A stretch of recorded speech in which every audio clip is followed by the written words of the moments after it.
पहले किसी बात को प्रेम के साथ सुना जाए, क्योंकि ये कान जो है ना, ये दरवाजा है और कुछ नहीं है। और एक बात और ध्यान दीजिएगा आप लोग, आंख के ऊपर भगवान ने पर्दा बनाया है। अगर किसी चीज को आप न देखना चाहें, किसी आदमी को आप न देखना चाहें, तो पर्दा गिरा दीजिए, वो दिखाई नहीं पड़ेगा। लेकिन कान के ऊपर भगवान ने दरवाजा नहीं बनाया है, पर्दा नहीं लगाया है। इसमें जो कुछ भी है वो एट इट इज प्रवेश करेगा। आप प्रवेश आप करने दे रहे हैं कि नहीं? दरवाजे पर अगर कोई खड़ा हो जाए कि भाई इस दरवाजे के अंदर आप नहीं जा सकते, तो आने वाला दरवाजे से लौट जाएगा। तो इसीलिए कहा गया है कि जब श्रवण करना हो तो श्रोतव्यो, पहले प्रेम से सुनिए। और श्रीमद् भागवत ने साफ साफ इस बात को कहा है कि इस कथा को पहले कान के दरवाजे से, ये दरवाजा है कहाँ का? बोले आपके हृदय का, आपके मन का, ये द्वार है। और मन के द्वार से जो है प्रविष्ट कर्ण रंध्रेण स्वानाम भाव सरोरुहम, कान के रास्ते से इसे हृदय रूपी घर में प्रवेश करने दीजिए। लेकिन प्रेम से किसी अतिथि को न रोकिए दरवाजे पर, लेकिन घर में जाए तो मुंह लटका के इधर मुंह घुमा लीजिए, तो अच्छा रिजल्ट नहीं आएगा। वो अतिथि फिर प्रेम से आपके घर में निवास, उसको आने की खुशी नहीं होगी। और जो कुछ भी वो कहना चाहता है या जो कुछ भी वो करना चाहता है, वो दोनों में से कोई काम कर नहीं पाएगा, न अपने हृदय की बात को खोल करके कह पाएगा। तो इस श्रीमद् भागवत के बारे में यही कहा गया कि प्रविष्ट कर्ण रंध्रेण स्वानाम भाव सरोरुहम और धुनोति समलम कृष्ण शरद काले यथा सलिले। इसको पहले प्रेम के साथ कान के रास्ते से हृदय रूपी घर में, मन रूपी मंदिर में उतरने दीजिए। और उतरने देने के बाद फिर देखिए ना, ये अपने आप अपना काम करता है। तो अपने आप अपना काम कौन सा काम करता है? कहा धुनोति समलम कृष्ण। किसी घर में कोई जाते हैं ना, तो कुछ विचार बना करके जाते हैं।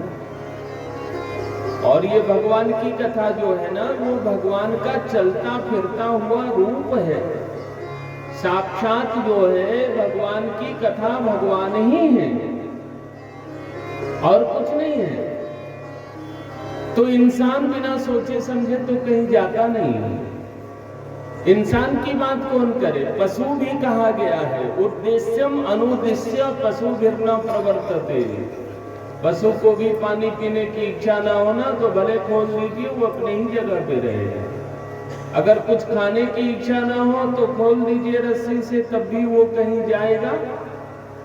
उद्देश्यम अनुद्देश्य पशु भिन्ना प्रवर्तते। पशु भी जो है वो बिना उद्देश्य निश्चित किए हुए एक कदम कहीं आगे नहीं बढ़ाता, तो इंसान कैसे बढ़ाएगा? और इंसान जब नहीं बढ़ाएगा तो फिर भगवान कैसे बढ़ाएंगे? तो ये भगवान की कथा साक्षात जो है ना, वह भगवान का रूप है। जितने गुण भगवान में उतने ही गुण भगवान की कथा में, बल्कि उससे कुछ बढ़कर के हैं। भगवान कभी चल कर के आने में देरी लगा देते हैं, लेकिन भगवान की कथा देरी नहीं लगाती। भगवान का नाम कभी देरी, आप लोगों ने रामायण में सुना होगा ना कि राम सकुल रन रावण मारा, राम सकुल रन रावण मारा, सिय सहित निज पुर पग धारा, सिय सहित निज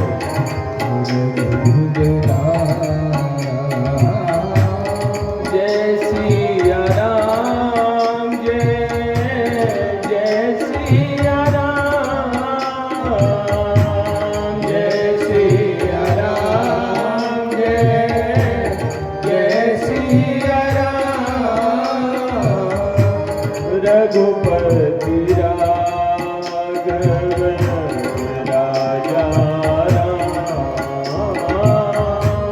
रघुपति राघव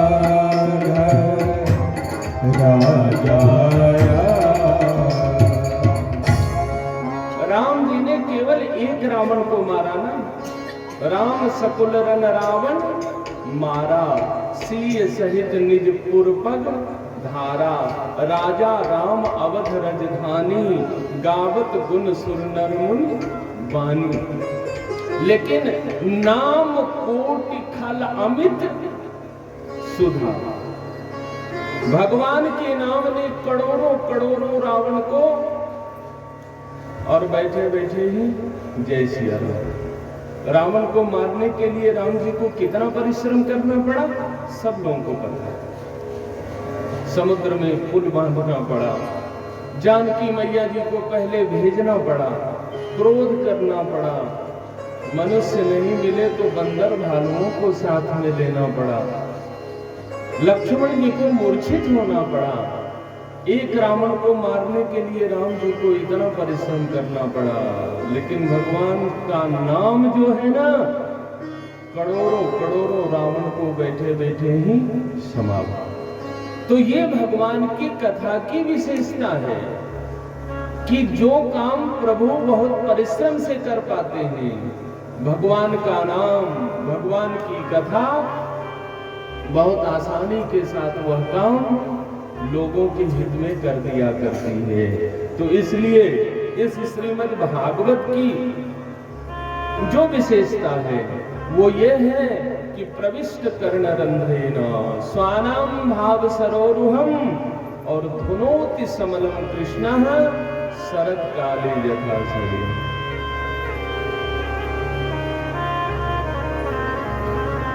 सिमरिया में कल्पवास करने के लिए क्यों जाते हैं? पाप धुल जाए ना। लेकिन तन का मैल तो धुल सकता है गंगा में नहाने से।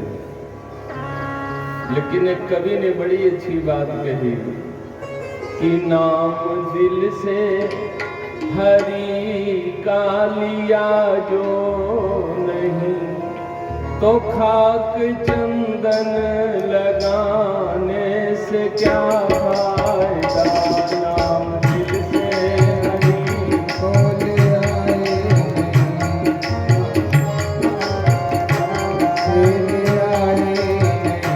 नाम दिल से हरि का लिया जो नहीं, नाम दिल से हरि का लिया जो खाक चंदन लगाने से क्या फायदा। खाक चंदन लगाने से क्या फायदा। कभी गंगा गया, कभी जमुना गया, कभी गंगा गया, कभी जमुना गया। लाख तीरथ किए तन को धोता रहा, लाख तीरथ किए तन को धोता रहा। तन को धोया, तन को धोया, मगर मन को धोया नहीं। तन को धोया मगर मन को धोया नहीं। ऐसे गंगा नहाने से क्या फायदा। ऐसे गंगा नहाने से क्या फायदा। ऐसे गंगा नहाने से क्या फायदा। ऐसे गंगा नहाने से क्या फायदा।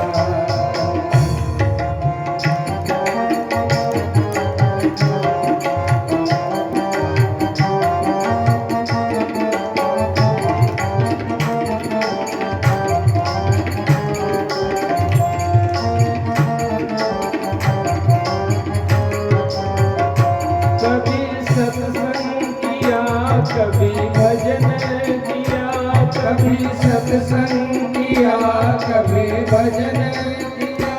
लाख तीरथ किए तन को धोता रहा, लाख तीरथ किए तन को धोता रहा। तन को धोया मगर मन को धोया नहीं। तन को धोया मगर मन को धोया नहीं। तन को धोया मगर मन को धोया नहीं। तन को धोया मगर मन को धोया नहीं। ऐसे गंगा नहाने से क्या फायदा। ऐसे गंगा नहाने से क्या फायदा। ऐसे तीर्थ में जाने से क्या फायदा। ऐसे तीर्थ में जाने से क्या फायदा। नाम दिल से हरि का लिया जो नहीं। नाम दिल से हरि का लिया खाक चंदन लगाने से क्या फायदा। खाक चंदन लगाने से क्या फायदा। बोलिए भक्तवत्सल भगवान की। अब लोग अपने अपने हिसाब से दिमाग लगाते हैं। इसका मतलब ये नहीं है कि तीर्थ में जाना ही नहीं चाहिए। तीर्थ में जरूर जाना चाहिए। कुछ नहीं कर सकेंगे अगर कम से कम तीर्थ के धूलि का स्पर्श होगा ना, मिट्टी का स्पर्श होगा ना।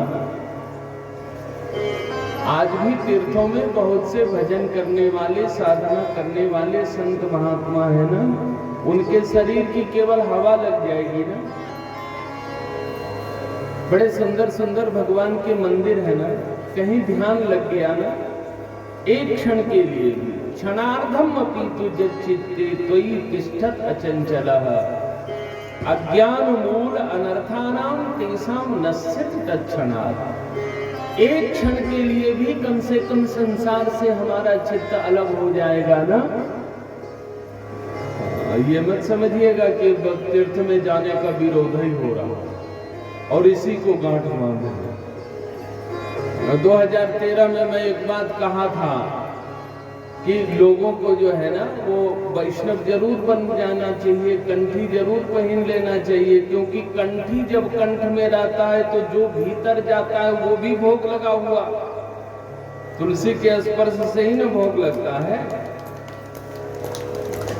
तो झूठ भी बोलोगे ना और जो बाहर निकलेगा वो भी तो भोग लगा हुआ निकलेगा।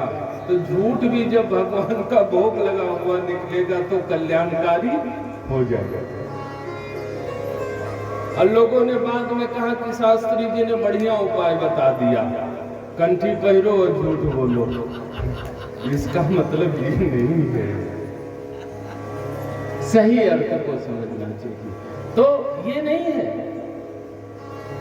तीर्थ में जाना ही नहीं चाहिए। कबीरदास जी ने कहा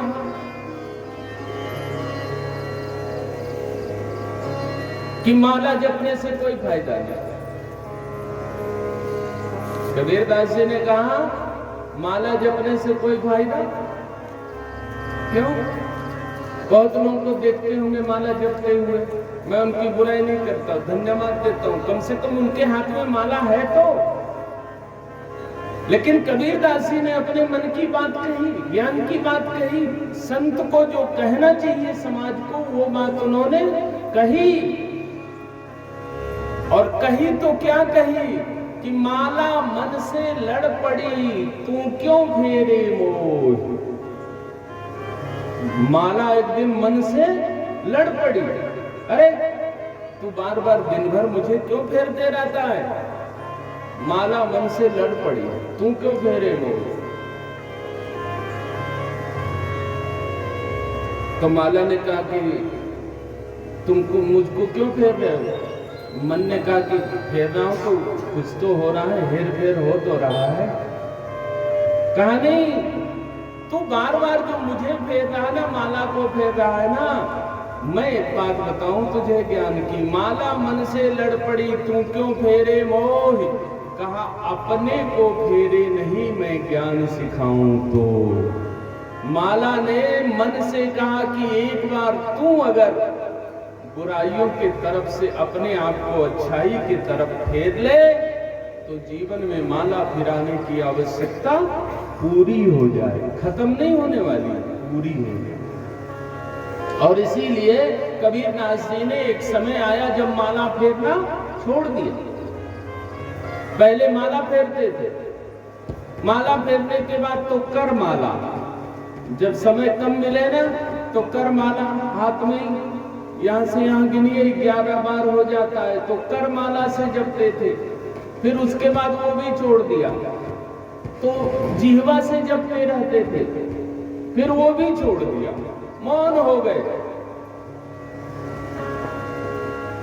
और हमारे गांव जैसा गांव कोई मिल गए, उन्होंने कहा क्यों बाबा, अब साधुआई पूरी हो गई, साधुता पूरी हो गई। कबीरदास जी ने कहा क्यों? कहा पहले देखते थे कि आप माला फेरते थे तो माला फेरना छोड़ दिया, फिर देखते थे कि आप हाथ से कर माला से फेरते थे, नाम जपते थे, वो छोड़ दिया। फिर देखते थे कि आपकी जीवा चलती रहती है, उससे आप भगवान का नाम लेते थे, अब वो भी छोड़ दिया, तो साधुआई छूट गई ना। कबीरदास जी ने कहा कि जिसके लिए साधुआई किया जाता है ना, वो जब मिल गया तो कबीरदास जी ने कह दिया कि माला जपो न कर जपो और जिह्वा जपो न राम, अब सुमिरन मेरा हरि करे और मैं पावा विश्राम। अब जिसका स्मरण करना चाहिए, मैंने इतना स्मरण कर लिया कि वह मेरा स्मरण कर रहा है, तो अब क्या जरूरत है हेरा फेरी करने की। इसलिए माला जपो न कर जपो, जिह्वा जपो न राम, अब सुमिरन मेरा हरि करे मैं पावा विश्राम। कहा बाबा ऐसी बात है? कहा हाँ पक्का दावा के साथ कह रहा हूं। और वो हुआ कैसे? वो हुआ ऐसे कि कबीरा मन पावन भया और जैसे गंगा नीर, अब हरि मेरे पीछे फिरे और रटत कबीर कबीर। मेरा मन जो है ना वह गंगा जी के जल जैसा निर्मल हो गया, और जिसका भी मन निर्मल हो जाएगा ना तो उसको फिर भगवान के स्मरण करने की आवश्यकता नहीं है। रामायण ने बताया है न जाहि न चाहिए कबहू कछु, और तुम सन सहज स्नेह, और बसहु निरंतरता सुर सोराउर निज गे। भगवान का घर कहाँ है? कहाँ उस व्यक्ति का मन है। भगवान का मंदिर, अस्थाई रूप से निवास स्थान, सबसे सुंदर मंदिर कौन? बोले जाहिल चाहिए कबहू कछु। थोड़े देर के लिए लोगों को धैर्य नहीं रहता, लेकिन जब बच्चा जन्म लेता है तो उसको भूख लगती है तो बताने की शक्ति रहती है, उसके पास क्षमता रहती है, लेकिन माँ जान जाती है बच्चा भूखा है। उस माँ को किसने दिया जन्म देने के पहले? विश्वास, और विश्वास के साथ आस भी उसी से करना है, आसरा भी उसी का, भरोसा भी उसी का। तो जाहिन चाहिए कबहू कछु, वो बिना मांगे जब देता ही है, दिया ही है। दिया कि नहीं? जब दांत नहीं तब दूध दियो, जब दांत भई तो को अन्न भी दई है। जब सबकी सुधि लेत कृपा की वो धाम, कृपा की वो धाम सबकी जब लेत है तो तेरी भी नहीं है। जब दांत नहीं था तो दूध दिया कि नहीं दिया, बना बनाया एक घर दिया कि नहीं दिया, ममता करने वाली एक माँ दिया कि नहीं दिया, रक्षा करने वाला एक पिता दिया कि नहीं दिया। इतना सब कुछ दिया और थोड़े समय दिया, वो सप्लाई थोड़े बंद करेगा। मोदी सरकार थोड़ी वोट लेना हो तो गेहूं फ्री। बोलो सियावर रामचंद्र की। मैं किसी सरकार और की बात नहीं करता, एक बस जुगल सरकार की बात करता हूँ। जुगल सरकार है सिर पर, तसल्ली दिल को रहती है। किसी की नाव पानी में यहाँ रेती में चलती है, किसी की नाव पानी में यहाँ रेती में चलती है। जुगल सरकार है सिर पर, तसल्ली दिल को रहती है। तो इस श्रीमद् भागवत का एक ही कार्य है कि प्रविष्ट कर्णरंध्रेना और स्वाराम भाव सरोरुहम और धुनोति समलम कृष्ण शरद काले जथा सलिल। कान के रास्ते से इसको हृदय रूपी धरातल पर उतरने दीजिए, और जब हृदय रूपी मन रूपी धरातल पे ये उतरेगा तो अपना काम स्वयं कर देगा। किस प्रकार से कर देगा? अभी नदी का पानी देख रहे होंगे ना, इसी महीने में आकर कोई साबुन सोडा डालना पड़ता है, और वर्षा ऋतु में कितना मैला हो गया पानी। आइए शरद ऋतु आने पर किस प्रकार से अपने आप कंचन जैसा जल ऊपर स्वच्छ आ जाता है। तो उसी प्रकार से इस कथा को केवल कान के रास्ते से हृदय रूपी धरातल पर उतरने दीजिए। दोनों की समलम कृष्ण, ये मन के ऊपर का जो मैल है, जन्म जन्मांतरों का, युग युगांतरों का, कल्प कल्पांतरों का, ये मन के मैल को, कालिमा को, कालिक को धुल करके, मल मल करके, धुल करके स्वच्छ कर देगा। कैसे स्वच्छ कर देगा? बोले बिना प्रयास के। जैसे वर्षा ऋतु आने पर जगह जगह का पानी मिल जाने के कारण नदियों का पानी अपने आप मटमैला हो जाता है, गंदा हो जाता है। लेकिन आश्विन कार्तिक का महीना जब आता है, शरद ऋतु जब आता है, तो शरद ऋतु में कोई प्रयास नहीं करना पड़ता, और नदियों का अपने आप जो जल है वह स्वच्छ हो जाता। जितना मटमैलापन है, जितना गंदगी है, सब नीचे बैठ जाती है, और कंचन जैसा लहराता जल ऊपर दिखाई पड़ने लगता है। तो उसी प्रकार से ये भगवान की कथा जो है ना, सच्चा तीर्थ स्नान यही है, जो मन की कालिमा को, तन का मैल धोना बहुत सहज है। तन का मैल, तन अगर अशुद्ध हो जाए ना, बस 2 लोटा जल डालिए, हर हर महादेव, तन शुद्ध हो जाता है कि नहीं हो जाता है। लेकिन कठिनाई है मन की मैल को दूर करना। और तन थोड़े देर के लिए शुद्ध होता है, मन शुद्ध होता है ना, तो कई जन्म जन्मांतरों तक ये पीछा करता है। इसलिए ये श्रीमद् भागवत की कथा जो है, वह किसी की सृष्टि में बदलाव लाएगा, इसकी आशा नहीं करनी चाहिए। सृष्टि का मतलब कोई बूढ़े सुनेंगे तो जवान हो जाएंगे, जवान सुनेंगे तो बूढ़े हो जाएंगे, ऐसा होने वाला नहीं। लेकिन यह मन को जो है बूढ़ा भी बना सकता है और जवान भी बना सकता है। यह तन को शुद्ध करे ना करे, लेकिन मन को शुद्ध जरूर करता है।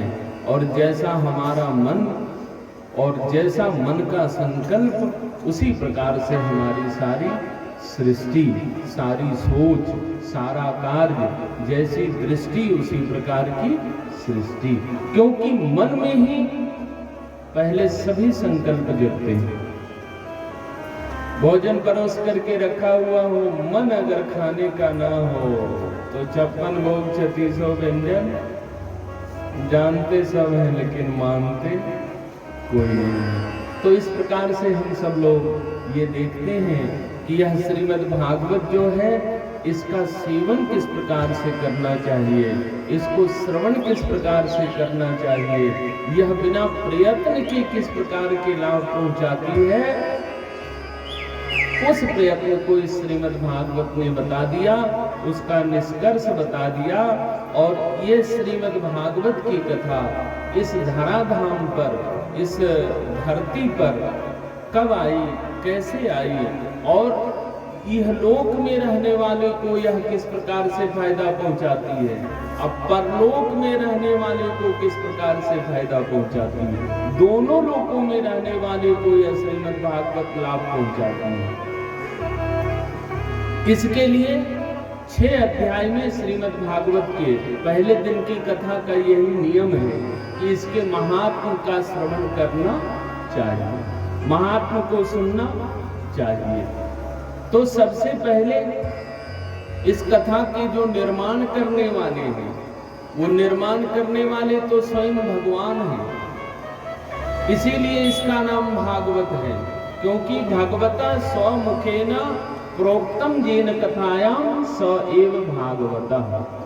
भागवत शब्द का एक अर्थ यह भी है कि भगवान ने जिस कथा की रचना किया और अपने मुंह से जिस कथा को कह करके सुनाया उसका नाम है भागवत।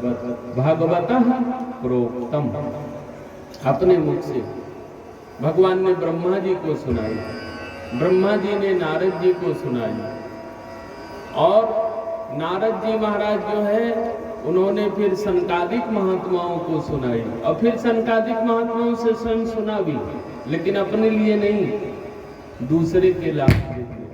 तो इस प्रकार से हम सब लोग इस श्रीमद् भागवत को फिर नारद जी महाराज ने वेदव्यास जी को दिया और वेदव्यास जी महाराज ने इसको सुना, सुन करके अपने स्मृति में रखा और रखने के बाद जब देखा कि अब कलयुग आने वाला है, लोगों की आयु कम होगी, लोगों की बुद्धि कम होगी, लोगों की क्षमता कम होगी, 2 आंख की जगह जब 4 आंख लगाना पड़ेगा, ऐसे समय के लिए उन्होंने इसको लिपिबद्ध कर दिया, लिख दिया। संहिताम भागवतीम कृत्वा अनुक्रमात्म च आत्मजाम।